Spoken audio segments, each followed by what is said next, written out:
3 ఏళ్ల బాలికపై 30 ఏళ్ల వ్యక్తి అత్యాచారం. వినడానికి ఎంతో దారుణంగా ఉంది కదా, కానీ ఇదే నిజం, ఇదే మీరు నమ్మాలి.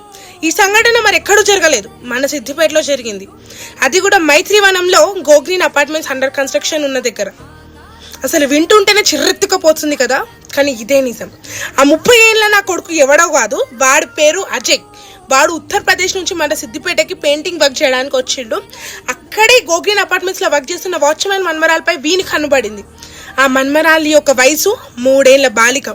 ఆ అమ్మాయిని రాఖీ పూర్ణమి రోజు ఆడిపిస్తా అని చెప్పి రూమ్లోకి తీసుకువెళ్ళిన అజయ్ రేప్ చేసిండు.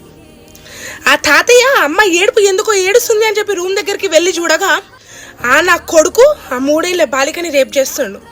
అక్కడికి వెళ్ళి ఆ పాపని తీసుకొని ఈ వాచ్మెన్ 3 టౌన్ పోలీస్ స్టేషన్కి వెళ్ళి కేసు ఫైల్ చేసిండు మన విద్యాసాగర్ గారి దగ్గర.